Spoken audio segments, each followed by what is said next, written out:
आप सभी का धाकड़ एजुकेशन हब चैनल में हार्दिक स्वागत है। दोस्तों, आज के प्रश्नों के साथ मैं आपके समक्ष हाजिर हूँ।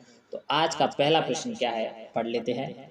पपीता के साथ क्या खाने से आदमी मर सकता है?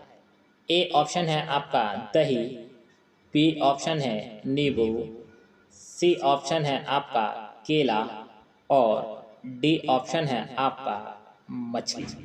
दोस्तों, ऐसे प्रश्न आज हम आपके लिए लेके आते हैं जो आपकी महत्वपूर्ण जानकारी से संबंधित हैं। तो दोस्तों, इस प्रश्न का जो सही जवाब है वो होगा नींबू। पपीता के साथ नींबू खाने से जान ली जा सकती है। अगले प्रश्न की तरफ आगे बढ़ते हैं। मनुष्य जीवन के लिए ये प्रश्न इतने महत्वपूर्ण है कि ये जानकारी होना आवश्यक है। तो अगला प्रश्न क्या है? ज्यादा देर पेशाब रोकने से शरीर का कौन सा अंग खराब हो जाता है? ए हृदय, बी ऑप्शन आपका लीवर, सी ऑप्शन आपका किडनी और डी ऑप्शन है आपका आंख। इसके लिए आपको कुल 5 सेकंड दिए गए हैं इस प्रश्न का सही जवाब बताने के लिए। तो दोस्तों, इस प्रश्न का जो सही जवाब है वो आपके स्क्रीन पर अंकित कर दिया जाता है, सी किडनी। अब चलते हैं अगले प्रश्न की तरफ आगे बढ़ते हैं। क्या है ऐसा प्रश्न? विश्व की सबसे लंबी नदी कौन सी है? यानी वर्ल्ड की सबसे लंबी नदी कौन सी है? ए ऑप्शन है आपका नील नदी, बी ऑप्शन है आपका गंगा नदी, सी ऑप्शन है आपका अमेजन नदी और डी ऑप्शन है आपका यमुना नदी। तो दोस्तों, इस प्रश्न का जो सही जवाब होगा वो होगा आपकी स्क्रीन पर अंकित कर दिया जाए सही उत्तर को। तो दोस्तों, इस प्रश्न का सही जवाब है ए नील नदी।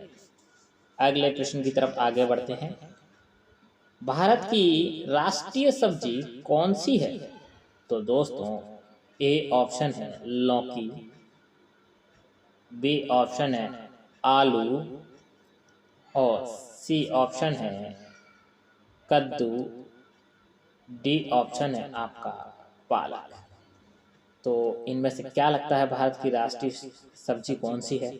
उस आंसर को आपको अंकित करना है। चलो हम बता देते हैं इस प्रश्न का सही जवाब क्या है। अंकित किया जाए स्क्रीन पर प्रश्न का सही जवाब, सी कद्दू। अगले प्रश्न की तरफ आगे बढ़ते हैं। ऐसा कौन सा जीव है जिसमें फेफड़ा नहीं होता है?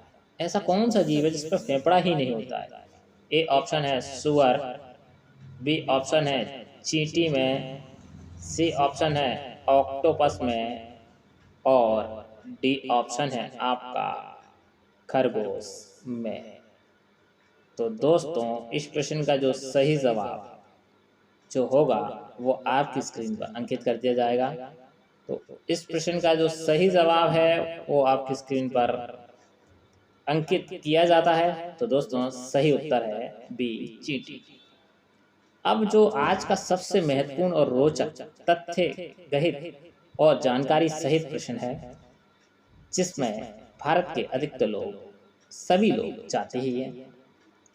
भारत में सर्दी के दिनों में हनीमून जाने की सबसे अच्छी जगह कौन सी है? दोस्तों, इस प्रश्न में ये नहीं पूछा गया है कि भारत में हनीमून जाने की सबसे अच्छी जगह, सर्दी के मौसम में पूछा गया। एक मौसम का टिपिकल कंडीशन लगाई गई है कि जब सर्दी हो तब भारत में सबसे ज़्यादा कहाँ जाते हैं लोग, कौन सी जगह सबसे ज़्यादा पसंद है? ये ओपिनियन पोल वोटिंग के आधार पर है। इसका सही जवाब ए ऑप्शन है मसूरी, बी ऑप्शन आपको दिया गया है नैनीताल, सी ऑप्शन दिया गया है शिमला और डी ऑप्शन है गोवा। तो दोस्तों, ठंड के दिनों में पूछा गया इस प्रश्न में जवाब कि ठंड के दिनों में कहाँ अधिकतर भारतीय लोग हनीमून के लिए जाते हैं। जैसे ठंड के दिनों में शादी हो जाए या गर्मी में शादी हो, तो वो ठंड के दिनों में कहाँ जाएं जो उनके लिए सबसे अच्छी पैलेस हो। तो दोस्तों, इस प्रश्न के जवाब से पहले चैनल को सब्सक्राइब जरूर कीजिए। इस प्रश्न का जो सही जवाब है गोवा। अब हाँ, गोवा किस आधार के तथ्य के आधार पर इसका सही जवाब? गोवा इसलिए आधारित है कि जब ठंड का मौसम होता है तो गोवा में इतनी ज़्यादा ठंड नहीं रहती, मौसम अनुकूल रहता है, हल्का सर्द मौसम रहता है, जिससे आसानी से ट्रेवलिंग में दिक्कत नहीं आती और गोवा एक ऐसी जगह है जहाँ बाकी विदेशी लोग भी आते हैं, तो एक मनोरंजन जगह है। तो हमारे चैनल का वीडियो अच्छा लगा होगा, प्लीज़ चैनल को सब्सक्राइब करें।